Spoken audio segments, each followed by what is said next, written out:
जय हिंद सभी को। कैसे हैं आप लोग? उम्मीद करता हूँ बहुत ही अच्छे होंगे, मस्त होंगे और पढ़ाई में लगे होंगे। हाँ, तो तेज़ी से आप लोग लाइव चले आइए। आपका क्लास लाइव हो चुका है। हाँ, जितने भी बच्चे लाइव आएँगे सभी क्या करिएगा, एक बार अपने-अपने मित्र के पास शेयर कर दीजिएगा तेज़ी में। तो हम लोग क्या कर रहे थे पता है? 12वीं का बायोलॉजी क्या कर रहे थे? 12वीं का बायोलॉजी हो रहा है हम लोगों का। बायोलॉजी में पहला चैप्टर हम लोग देख रहे हैं। क्या देख रहे हैं बाबू? पहला चैप्टर देख रहे हैं और पहला चैप्टर में हम लोग 1-2 क्लास कर लिए थे। क्या-क्या किए थे उस पर थोड़ा-सा नज़र मारते हैं हम लोग फटाफट, तब तक आप लोग एक बार शेयर कर दीजिएगा। हाँ, शेयर कर दीजिएगा ताकि ज़्यादा से ज़्यादा बच्चे लाइव में जुड़ जाएँ। तो चलिए जीवों में जनन, पहला चैप्टर हम लोगों का क्या है बाबू? जीवों में जनन क्या है? जीवों में जनन है, क्या है? जीवों में जनन। जिसमें हम लोग जीवन अवधि देख चुके हैं कि कोई भी जीव जन्म से लेकर के उनके प्राकृतिक मृत्यु तक की अवधि को क्या नाम देते हैं हम लोग? जीवन अवधि या जीवन काल। अलग-अलग जीवों का जीवन काल अलग-अलग होता है, ये देख लिए थे। हाथी का 60 से 60, पीपल के पेड़ का 1500, इस तरह से। फिर जनन की बात करिएगा तो कल बताए थे कि अपने जैसे संतान को जन्म देने की प्रक्रिया को क्या कहते हैं? जनन। जनन का उद्देश्य बता दिए थे कि क्या है उद्देश्य। उसके बाद हम लोग जनन के प्रकार देख लिए थे। जनन के प्रकार के बाद हम लोग देखे थे अलैंगिक जनन। हाँ, जनन 2 प्रकार के होते हैं, लैंगिक और अलैंगिक। जिनमें से हम लोग क्या देखे थे? अलैंगिक जनन। क्या देखे थे बाबू? अलैंगिक जनन। अलैंगिक जनन क्या है? अलैंगिक जनन यहाँ यही है, यही। और लैंगिक जनन क्या है? तो वैसा जनन जिसमें केवल एक जीव भाग लेकर के नए संतान का निर्माण करता है, उसे हम लोग क्या कहते हैं? अलैंगिक जनन। क्या कहते हैं? अलैंगिक जनन कहते हैं। अलैंगिक जनन से जन्मे संतान को क्या कहा जाता है? क्लोन कहा जाता है। किस लिए कहा जाता है? क्योंकि ये जो होते हैं अपने जनक के बिल्कुल हूबहू आनुवांशिक रूप में भी और आकारिकी रूप में भी बिल्कुल समान होते हैं। इसीलिए इस जनन के द्वारा जन्मे जीव को क्या कहा जाता है? अलैंगिक जनन। क्या कहा जाता है? अलैंगिक जनन कहा जाता है। उसके बाद कल के ही क्लास में हम लोग देखे थे अलैंगिक जनन की विधियाँ। क्या देखे थे? अलैंगिक जनन की विधियाँ। तो अलैंगिक जनन के कई प्रकार हैं। विखंडन है, मुकुलन है, बीजाणु जनन है, कलिका है, खंडीभवन है और पुनरुद्भवन है। तो कल हमने आपको विखंडन के बारे में बताया था। अलैंगिक जनन की वैसी विधि जिसमें जीव का शरीर 2 या 2 से अधिक टुकड़ों में टूट जाते हैं और टूटे हुए भाग नए जीव का फिर से क्या कर लेते हैं? निर्माण करके स्वतंत्र रूप से जीवन यापन करते हैं, तो उसे हम लोग कहते हैं विखंडन। क्या कहते हैं? उसे कहते हैं विखंडन। क्या कहते हैं बाबू? विखंडन कहते हैं। विखंडन 2 तरह से होता है। एक होता है द्विखंडन और एक होता है बहुखंडन। क्या होता है? एक होता है द्विखंडन और एक क्या होता है? बहुखंडन होता है। द्विखंडन की बात करिएगा, द्विखंडन की बात करिएगा तो विखंडन की वह विधि जिसमें जीव का शरीर 2 खंडों में क्या हो जाते हैं? विभाजित हो जाते हैं। क्या कहलाते हैं? द्विखंडन कहलाते हैं। क्या कहलाते हैं? द्विखंडन कहलाते हैं और दोनों टूटे हुए खंड नए जीव का क्या कर लेते हैं? निर्माण कर लेते हैं।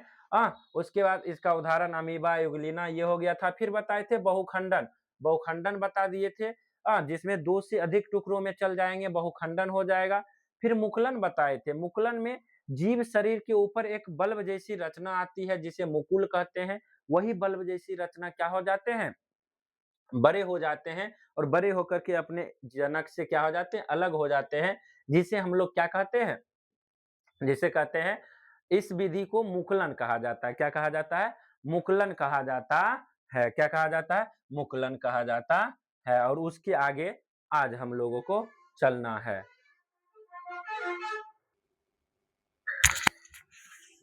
तो यहाँ तक हम लोग कर लिए हैं है ना? पिछले क्लास में हो गया है। इसके आगे चलते हैं बाबू, हम लोग देखते हैं आगे आज क्या है। आज हम लोगों का जो है ध्यान रखिएगा, आज जो है आज हम लोगों का जो टॉपिक है ओहो हो, एक मिनट। चलिए, तो हम लोगों का जो टॉपिक है आज वह है बीजाणु जनन। क्या है? बीजाणु जनन। और ये होगा अलैंगिक जनन की तीसरी विधि। क्या होगा? अलैंगिक जनन की तीसरी विधि। बीजाणु जनन, नाम ही है बीजाणु जनन, ध्यान रखिएगा, नाम क्या है? बीजाणु जनन। कथा इस विधि में के द्वारा जनन के समय जीव की कोशिकाओं में या बाह्य भाग में, ध्यान रखिएगा, इस विधि से जब जनन होता है तो जनन के समय जीव की कोशिकाओं या बाह्य भाग पर एक बीजाणु सॉरी एक बाह्य भाग पर कोशिकीय पतली भित्ति आवरण युक्त एक संरचना का निर्माण हो जाता है। यानी इस प्रकार का छोटे छोटे छोटे छोटे किसका संरचना का निर्माण होता है, जिसे हम लोग क्या नाम देते हैं बाबू? बीजाणु कहते हैं। क्या कहते हैं? बीजाणु। यह बीजाणु कुछ समय बाद जनक कोशिका या पौधा से क्या हो जाता है? अलग होकर के विभिन्न स्थानों पर फैल जाते हैं। यानी जिस आवरण में रहता, मान लीजिए इसमें महीन महीन बीजाणु है, ये फटा, ये क्या हो जाएगा? फटेगा, स्फुटन होगा, ये फूटेगा तो इससे ये बीजाणु निकलेगा। क्या होगा? इससे ये बीजाणु बाहर निकलेगा। बाहर निकलकर यत्र तत्र जहां तहां जाकर के फिर नए पादप का क्या करेगा? निर्माण कर लेगा। तो इसे ही क्या कहेंगे हम लोग? बीजाणु जनन। तो विभिन्न स्थानों पर फैलकर नए जीव का निर्माण करते हैं, इसे ही बीजाणु जनन कहते हैं। इसे ही क्या कहा जाता है? बीजाणु जनन कहा जाता। जैसे क्लेमाइडोमोनास शैवाल, पेनिसिलियम कवक, ये दोनों में किसके द्वारा जनन होता है बाबू? इन दोनों में इन दोनों में जनन होता है बीजाणु जनन के द्वारा। बीजाणु जनन किसकी एक विधि है? तो अलैंगिक जनन। अलैंगिक अलैंगिक जनन की एक विधि है। क्या समझ में आया सभी को? समझ में आया तो आप लोग कमेंट में यस लिखिए। चलिए, चौथा जो हम लोगों का होगा, चौथा है हम लोगों का कलिका। क्या है? कलिका।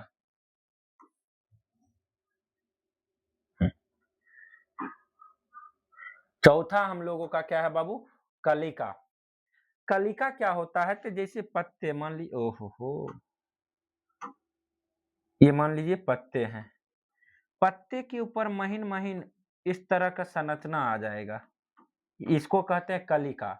और ये फिर पत्ते से यानी अपने जनक से क्या हो जाएंगे? हट जाएंगे और नए पौधे का या नए जीव का निर्माण कर लेंगे। तो इसी को कहेंगे कलिका के द्वारा जनन होना। क्या कहेंगे? कलिका के द्वारा जनन होना। कहता जब किसी पौधे में पत्ती या तने के अग्रभाग पर बहुकोशिकीय हरे रंग की गोलाकार संरचना, ये कैसा संरचना बनता है बाबू? गोलाकार। कैसा बनेगा? गोलाकार संरचना बनती है, तो उसे कलिका कहते हैं। क्या कहते हैं? उसी को गोलाकार हरा रंग का गोलाकार जो संरचना होता है, उसी को क्या कहते हैं? कलिका कहा जाता है। और यही कलिका मातृ पौधे से अलग होकर के अनुकूल समय, कल भी चर्चा किए थे, बहुकोश बहुविखंडन प्रतिकूल समय में होता है। अनुकूल समय का मतलब हुआ कि आप जैसा समय चाह रहे हैं वैसा ही समय है, तो उसको कहेंगे अनुकूल समय। प्रतिकूल, तो आप जैसा चाह रहे हैं उसके विपरीत समय आ जाए तो उसको कहेंगे प्रतिकूल समय। तो वही कहता है अनुकूल समय आने पर नए पौधे के रूप में क्या आ जाता है? बदल जाता है। जैसे फ्लूनेरिया के पौधे में किसके द्वारा जनन होता है बाबू? कलिका के द्वारा। किसके द्वारा जनन होता है? कलिका के द्वारा जनन होता है। किसके द्वारा जनन होता है? कलिका के द्वारा जनन होता है। समझ में आ रहा है ना? हम लोग क्या देख रहे हैं, एक बार फिर से आपको याद दिला देना चाहता हूं। हम लोग देख रहे हैं अलैंगिक जनन की विधियां। ये सारा विधियां जिसमें विखंडन पिछले क्लास में हुआ, मुकुलन हुआ, आज आपको हमने बीजाणु जनन बताया है और कलिका बताया है। पांचवा देखिए क्या है? खंडी भवन। और छठा क्या है? पुनरुद्ध भवन। आज ही हम लोग इसको निपटारा करेंगे। जहां समझ में ना आए वहां कमेंट कर दीजिएगा। पांचवा जो हम लोगों का है बाबू, पांचवा वो क्या है? पांचवा है हम लोगों का खंडी भवन। क्या है? खंडी भवन। तो इस विधि में कहता है, इस विधि में बहुकोशिकीय जनक जंतु शरीर, यानी इस विधि में जंतु का नाम है खंडी भवन, खंड खंड में टूट जाना। कहता दो या दो से अधिक खंडों में स्वतः टूट जाते हैं और प्रत्येक खंड अनुकूल समय आने पर एक नए पौधे या नए जीव में क्या हो जाते हैं बाबू? बदल जाते हैं। इसी प्रकार के जनन को हम लोग क्या कहेंगे? खंडी भवन। क्या कहेंगे? खंडी भवन। इस प्रकार के जनन को क्या कहेंगे? खंडी भवन। क्या कहेंगे? खंडी भवन। क्या नाम देंगे हम लोग? खंडी भवन नाम देंगे। यानी वह जनन की, अलैंगिक जनन की वह विधि जिसमें कोई बहुकोशिकीय जीव का शरीर कई खंडों में टूट जाते हैं और टूटे हुए खंड नए पौधे या नए जीव का क्या कर लेते हैं? निर्माण कर लेते हैं। तो इसी प्रक्रिया को हम लोग क्या नाम देते हैं? खंडी भवन। क्या नाम देते हैं? खंडी भवन। जैसे स्पाइरोगायरा शैवाल है, यूरोथ्रिक्स भी शैवाल है, दोनों में किसके द्वारा अलैंगिक जनन होता है? खंडी भवन के द्वारा। आइए छठा हम लोग देखते हैं और लास्ट अलैंगिक जनन की विधियां। छठा हम लोग का है, हम लोगों का छठा है पुनरुद्ध भवन। क्या है बाबू? पुनरुद्ध भवन। क्या है? पुनरुद्ध भवन है। क्या है? पुनरुद्ध भवन। तो कुछ जीव में पुनरुद्ध भवन की असीम क्षमताएं पाई जाती है। जैसे बात करिएगा प्लेनेरिया में, स्पंज में, हाइड्रा में, अमीबा में, ये सब में पुनरुद्ध भवन होता है। पुनरुद्ध भवन मतलब समझिएगा, जैसे मान लीजिए ये कोई जीव है, ये यहां से टूट जाएगा इतना खंड में, ये खंड में टूटा। अब ये सब खंड अपना खोया खोया भाग, इसका यहां से यहां तक खोया हुआ भाग है, वो स्वतः बना लेगा। उसी तरह इसका जो भाग खोया है ऊपर और नीचे वाला अपना बना लेगा, इसका ऊपर वाला, यानी टुकड़े में टूटेंगे और प्रत्येक टुकड़े अपने खोए हुए भाग का फिर से क्या करेंगे?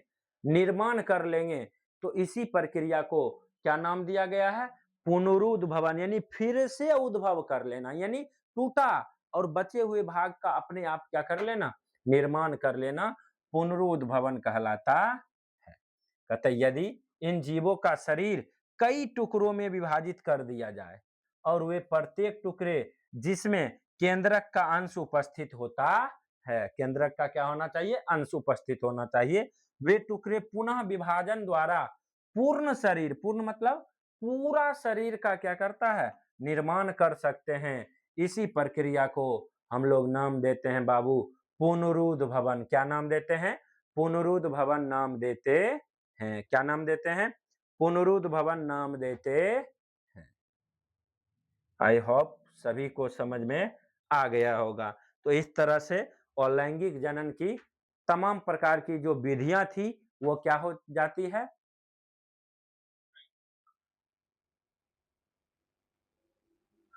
अलैंगिक जनन की जो भी विधियां थी वो हमने आपको क्या करा दिया? पूरा का पूरा समाप्त करवा दिया। तो चलिए एक बार हम लोग फिर से शुरू से एक बार देख लेते हैं अलैंगिक जनन की विधियां, फिर हम लोग आगे बढ़ेंगे। अलैंगिक का मतलब होता है जिसमें एकल जीव भाग ले। अगर एकल जीव से नए जीव का निर्माण हुआ तो उसे हम लोग क्या कहेंगे? अलैंगिक जनन। क्या कहेंगे? अलैंगिक जनन कहेंगे। अलैंगिक जनन की कई विधियां हैं, विखंडन है, मुकुलन है, बीजाणु जनन है, कलिका है, खंडी भवन है, पुनरुद्ध भवन है। विखंडन का मतलब होता है जीव का शरीर का खंडित हो जाना, टूट जाना। जब दो या दो से अधिक भागों में टूट कर नए जीव का निर्माण करेंगे तो उसको क्या कहेंगे? विखंडन। विखंडन कितने प्रकार के? दो प्रकार, द्विखंडन और बहुखंडन। द्विखंडन में जीव का शरीर दो भागों में टूट जाते हैं और टूटे हुए भाग नए जीव का क्या कर लेते हैं? निर्माण कर लेते हैं। जैसे अमीबा, यूग्लिना, ये हो गया।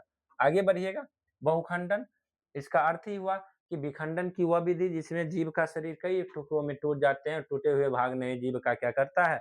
निर्माण कर लेता है। क्या कहलाएगा? बहुखंडन। उसके बाद पढ़े थे मुकुलन। मुकुलन में बताए थे कि यह भी एक प्रकार का अलैंगिक जनन होता है। इससे इसके द्वारा जीव के शरीर पर एक बल्ब जैसी संरचना होती है, एक उभार निकलती है। उसी उभार को हम लोग या बल्ब को क्या कहते हैं? मुकुल कहते हैं। क्या कहते हैं? उसी उभार या बल्ब को हम लोग क्या कहते हैं? मुकुल कहते हैं। और यही मुकुल बड़ा होकर के जनक कोशिका से क्या हो जाता है? अलग हो जाता है और अलग होकर के फिर नए जीव का क्या करता है? निर्माण करता है। हाइड्रा और स्टिस का क्या है? उदाहरण है। एक पेज छूट गया था, उसको यहाँ से गायब कर दिया जाए। बिल्कुल, चलिएगा, गायब हो गया। आइए, अब आगे है बीजाणु जनन। क्या है बाबू? बीजाणु जनन, जो कि अभी-अभी हम लोग पढ़े हैं कि इस विधि में जनन के समय जीव के कोशिका में या बाह्य भाग में एक आवरण बनता है, एक कोशिकीय पतली आवरण बनता है, जो निर्माण होता है इस तरह से, और वह फूट जाएगा। फूट करके फिर उससे यहाँ-वहाँ बीजाणु निकलेगा। उसी बीजाणु के द्वारा फिर नए जीव का क्या हो जाता है? निर्माण हो जाता है। पेनिसिलियम, क्लोमेडोमोनास, ये सभी में बीजाणु जनन होता है। फिर हम लोग देखे थे कलिका। जब किसी पौधे में पत्ती या तने के आगे वाले भाग, अग्रभाग, यहाँ पर एक गोलाकार संरचना बन जाते हैं और इससे नए जीव का निर्माण होते हैं। इसी को हम लोग कहते हैं कलिका। क्या कहेंगे? कलिका, या कहीं कहीं आपको लिखा रहेगा पत्र कलिका, क्योंकि पत्ते पर ये ज्यादा होते हैं। उसके बाद हम लोग देखे थे खंडी भवन। खंडी भवन क्या है? तो ये बहुकोशिकीय जनक जीव का शरीर अगर कई टुकड़ों में विभाजित हो जाए और प्रत्येक टुकड़ा अनुकूल समय होते नए जीव का क्या करेगा? निर्माण कर लेगा, तो उसे हम लोग क्या कहेंगे? खंडी भवन। क्या कहेंगे? खंडी भवन। और लास्ट हम लोग क्या देखे थे बाबू? लास्ट देखे थे हम लोग पुनरुद्ध भवन। क्या देखे थे? पुनरुद्ध भवन। क्या देखे थे? पुनरुद्ध भवन देखे थे। पुनरुद्ध भवन की बात करिएगा तो कुछ जीवों में पुनरुद्ध भवन की असीम क्षमता होती है, जिसमें इसका उदाहरण प्लेनेरिया, स्पन, हाइड्रा, ये सभी हो गया। तो पुनरुद्ध भवन में टूटता है कई खंडों में। इसमें खंडन और विखंडन में अंतर है। क्या इसमें टूटे हुए भाग अपने गायब भाग को फिर से बना लेगा? क्या करेगा? अपने गायब भाग को फिर से बनाएगा। ये जो उदाहरण दिए थे, अगर आप प्लेनेरिया की बात करिएगा तो उसका फिगर कुछ इस तरह से आपको मिलेगा। इस तरह से होता है, इस तरह से। इसमें इसमें यहाँ केंद्र अब 3 भागों में टूट जाएगा, 3 भागों में टूटेगा। अब ये बचलका भाग का स्वयं निर्माण करेगा, फिर ये भाग भी अपने ऊपर और नीचे वाले भाग का निर्माण करेगा। फिर ये जो नीचा जो टूटा था, ये भी अपने इसका भी निर्माण करेगा और इसका भी निर्माण करेगा खुद ब खुद। तो इसको कहते हैं हम लोग पुनरुद्ध भवन। क्या कहते हैं? पुनरुद्ध भवन। इस प्रकार से अगर जनन की क्रिया होती है तो कहलाएगा पुनरुद्ध भवन। आइए, अब हम लोग देखते हैं अलैंगिक जनन से क्या लाभ है और क्या हानियां हैं। तो पहले देखते हैं लाभ को। किसको देखते हैं बाबू? लाभ को। तो लाभ में कहता है इस विधि द्वारा उत्पन्न संतान आनुवंशिकी व आकारिकी रूप से जनक के क्या होते हैं? समान होते हैं। अर्थात हम लोग कह सकते हैं शुद्ध नस्ल प्राप्त होगा। क्या प्राप्त होगा? शुद्ध नस्ल। क्या होगा? शुद्ध नस्ल की प्राप्ति होती है। यानी याद रखिएगा, आनुवंशिकी रूप में बिल्कुल बिल्कुल अपने माता पिता के समान होते हैं, या आकारिकी भी रूप में ये अपने माता पिता के हूबहू समान होते हैं। इसी वजह से इसे क्या कहा गया है? क्लोन। क्या कहा गया है? क्लोन। तो ये एकदम शुद्ध नस्ल प्राप्त होंगे। दूसरा, इस विधि द्वारा उत्पन्न संतान में गुणसूत्र की संख्या जनक के गुणसूत्र की संख्या के समान ही होते हैं, क्योंकि एकल ही होता है इसमें। तो हूबहू जितना गुणसूत्र इनके जनक में होंगे उतना ही गुणसूत्र इसमें भी होते हैं। तीसरा देखिएगा, तो इसमें जनन के लिए केवल एक जीव की आवश्यकता होती है। ये फायदा वाली बात है। इसमें कोई जीव, दूसरा जीव को जनन करने के लिए खोजना नहीं पड़ता है। जैसे देखेंगे हम लोग अलैंगिक जनन में, अलैंगिक जनन में हम लोग देखेंगे कि 2 अलग-अलग जीवों की क्या होती है? जरूरत होती है। लेकिन इस प्रकार के जनन में अलग-अलग जीवों की जरूरत नहीं पड़ेगी। चौथा है, इसमें युग्मक जनन, निषेचन आदि की आवश्यकता नहीं होती है। जब हम लोग लैंगिक जनन देखेंगे तो उसमें देखेंगे कि उसमें किसकी जरूरत पड़ती है?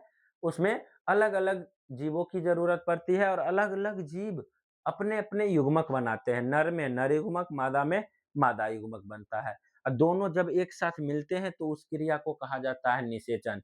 तो अलैंगिक जनन में ये झंझट नहीं होता, अर्थात निषेचन की आवश्यकता नहीं होती है, न ही युग्मक जनन, इसमें युग्मक भी नहीं बनते हैं। उसके बाद है अलैंगिक जनन की हानियां। अलैंगिक जनन से क्या-क्या हानि है? तो इस विधि द्वारा नई प्रजाति का विकास संभव नहीं है, ये ध्यान रखिएगा। क्यों संभव नहीं है समझिएगा। अभी हम लोग देखें कि आनुवांशिकी रूप से बिल्कुल समान होते हैं इनके संतान। तो आनुवांशिकी रूप यानी जेनेटिक बदलाव नहीं आएगा तो विविधता उत्पन्न होगी? बिल्कुल नहीं होगी। और जेनेटिक मैंने एक ही जीव का जीन आता है तो विविधता उत्पन्न हो ही नहीं सकता है। यही लैंगिक में देखिएगा तो 2 अलग-अलग जीव का गुणसूत्र आता है, तो वहाँ पर क्या हो रहा है? विविधता आएगा और ज्यों-ज्यों विविधता पीढ़ी दर पीढ़ी जाएगा, विविधता बढ़ते जाएगा और नए जीव का क्या हो जाएगा? निर्माण हो जाता है।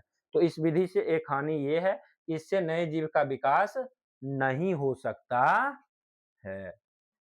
दूसरा है इसमें अर्धसूत्री विभाजन नहीं होता है। अलैंगिक जनन की बात करिएगा तो अलैंगिक जनन में अर्धसूत्री विभाजन नहीं होता है। उसके बाद इसमें उत्पन्न संतान में किसी नए गुण का विकास नहीं होता। वही क्योंकि एकल जीव है, तो नया गुण आएगा कहाँ से? अपने जनक का ही सिर्फ जीव गुण आता है। लैंगिक में 2 अलग-अलग जीव भाग लेते हैं तो दोनों का गुण आता है, जिसके कारण नए गुण का निर्माण होता है। तो इसमें नए गुण का विकास संभव नहीं है। और चौथा हानि है इस विधि द्वारा उत्पन्न संतान दुर्बल होते हैं। क्या होते हैं? कमजोर, क्योंकि विविधता उत्पन्न ही नहीं हो पाती है। तो क्या हो जाते हैं? कमजोर हो जाते हैं।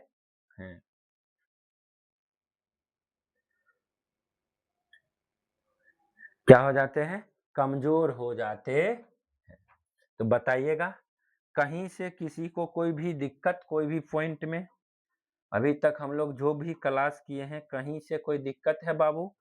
अगर दिक्कत है तो आप लोग हमें बता सकते हैं कि हाँ सर, हमें ये अमुक क्वेश्चन में दिक्कत है, आप हमें क्या करिए, इसको सॉल्व करवा दीजिए फिर से। अगर दिक्कत होगा तो आप लोग बता सकते हैं, अन्यथा आज हम लोग रहने देंगे यहीं। कहीं कोई पॉइंट में नहीं दिक्कत, आज हम लोग जो देखे एक बार हम आपको बारी-बारी से आगे लाते हैं, यहाँ से देखे हैं। क्या इसमें कोई दिक्कत? चलिए, इसमें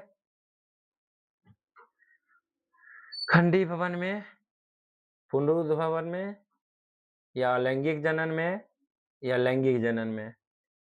चलिए, नहीं दिक्कत होगा तो अच्छी बात है।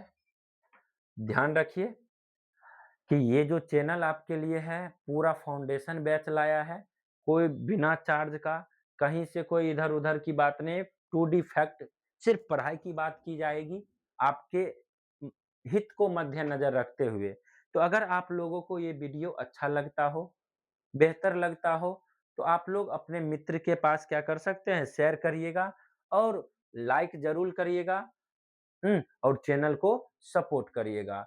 अभी इस चैनल को आप लोगों की सपोर्ट की ज़रूरत है ना? अगर आप लोग सपोर्ट करिएगा, तो जितना बेहतर ढंग से सपोर्ट करिएगा, उतना बेहतर ढंग से हम आपके सामने कंटेंट लाएँगे। और हाँ, एक सूचना और, जिनको भी ये पीपीटी चाहिए कि सर हम फेयर बनाएँगे, तो वो हमारे टेलीग्राम चैनल शिक्षण वाटिका से जुड़ सकते हैं। वहाँ जुड़ कर के आप क्या कर सकते हैं? ले सकते हैं इस पीडीएफ को। तो आप लोग जुड़ना नहीं भूलिएगा। जितने भी बच्चे हैं जाकर के टेलीग्राम ज्वाइन करिए, डेली बाय डेली वहाँ पर वीडियो भी अपलोड कर दिया जाता है, लिंक दे दिया जाता है। तो आप लोग ज़रूर वहाँ जाकर जुड़िए। आप ही के हित का ध्यान रखते हुए वहाँ ये सारा चीज़ हम करवा रहे हैं कि सारा पीडीएफ डेली बाय डेली डलाते जाता है। तो मिलते हैं फिर हम लोग अगले क्लास में, तब तक के लिए जय हिंद, गुड नाइट।